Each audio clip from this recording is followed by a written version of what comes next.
Selamat datang rekan-rekan aparatur sipil negara. Siap atau tidak, era kecerdasan artifisial atau AI ini sudah ada di depan pintu kita.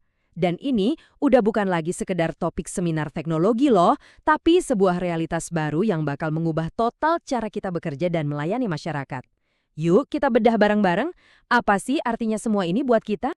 Oke, kita langsung aja ke pertanyaan kuncinya. Pertanyaannya sekarang itu bukan lagi jika AI akan mengubah kita, tapi bagaimana caranya dia akan mengubah birokrasi dan pelayanan publik kita. Jadi gimana caranya kita, sebagai garda terdepan pemerintahan, bisa memanfaatkan kekuatan AI ini supaya pelayanan publik kita jadi jauh lebih baik, lebih cepat, dan lebih efisien untuk seluruh rakyat Indonesia. Sebelum kita ngomongin aturan main di rumah sendiri, penting banget buat kita lihat dulu panggung besarnya di level global. Kenapa? Ya karena langkah yang kita ambil di Indonesia itu nggak bisa lepas dari apa yang terjadi di luar sana. Kita perlu tahu posisi kita di peta dunia. Nah, ini nih yang seru. Ternyata di dunia ini nggak ada satu resep paten soal ngatur AI. Coba kita lihat. Uni Eropa itu ibaratnya wasit yang super hati-hati. Fokus utamanya, perlindungan hak-hak kita sebagai individu. Beda lagi sama Amerika Serikat. Mereka ini kayak pelatih yang bilang, udah lari aja sekenceng-kencengnya. Yang penting inovasi jalan terus. Sementara Tiongkok, pendekatannya beda lagi. Semua terpusat dan digerakkan oleh negara untuk akselerasi teknologi yang super cepat. Jadi, meskipun gayanya beda-beda ya, ujung-ujungnya semua negara itu pusing mikirin teka-teki yang sama. Gimana caranya biar inovasi AI bisa ngebut, tapi di saat yang sama etika, keamanan, dan kepentingan publik nggak jadi korban. Nah, disinilah peran kita sebagai ASN jadi krusial banget, sebagai operator di lapangan yang harus bisa menyeimbangkan dua hal ini. Oke, jalan-jalannya keliling dunia cukup dulu. Sekarang kita pulang kandang. Mari kita fokus ke yang paling penting. Bagaimana Indonesia merumuskan langkah dan kebijakannya sendiri di tengah pertarungan raksasa-raksasa teknologi global ini. Pemerintah kita nggak tinggal diem loh, sudah ada strategi nasional yang punya 4 pilar kokoh, dan ini bukan cuma wacana, ini beneran peta jalan kita. Pertama, talenta SDM-nya disiapkan, artinya apa? Kita semua, para ASN, bakal terus di-upgrade ilmunya. Kedua, infrastruktur digitalnya digenjot. Ketiga, tata kelola datanya dirapikan. Dan keempat, yang paling penting, dibuat aturan main dan etika yang jelas sebagai panduan kita semua. Dan ini dia kompas moral kita. Ini pegangan kita dalam mengadopsi teknologi secanggih apapun. Kutipan ini pesannya tegas banget. Mau secanggih apapun AI yang kita pakai, tujuannya harus selalu kembali ke akar, yaitu nilai-nilai Pancasila dan kesejahteraan masyarakat. Ingat, teknologi itu untuk manusia, bukan sebaliknya. Sekarang kita masuk ke bagian yang paling daging nih, yang paling nyambung sama kerjaan kita sehari-hari. Lupakan dulu soal strategi makro.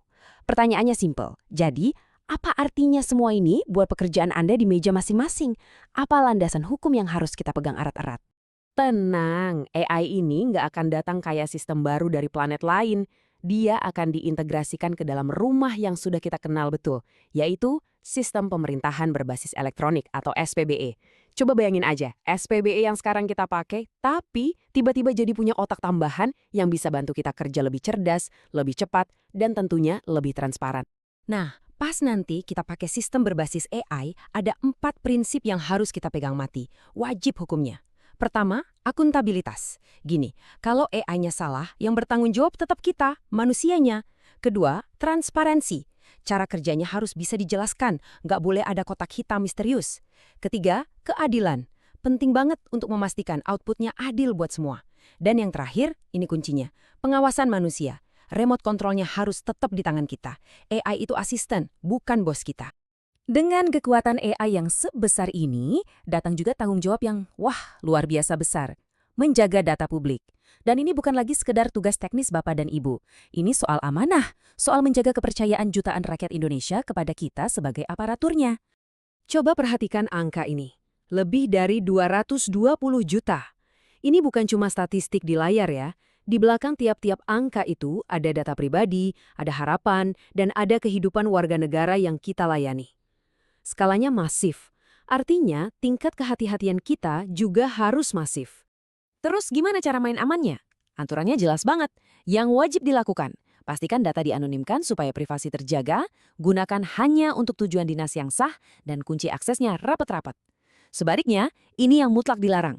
Menggunakan data untuk kepentingan pribadi, membagikannya tanpa izin, atau cuek sama protokol keamanan. Di sini, nggak ada area abu-abu. Jadi pada akhirnya, kita semua harus ingat satu hal yang paling fundamental. AI itu cuma alat. Canggih, luar biasa kuat, tapi tetap cuma alat. Pertanyaan besarnya bukan lagi seberapa hebat teknologinya, tapi seberapa andal dan bijak kita yang memegangnya. Sebagai abdi negara, bagaimana kita bisa memastikan alat ini kita gunakan untuk membangun, bukan untuk merusak? Jawabannya ada di tangan kita semua, melalui integritas kerja kita setiap hari.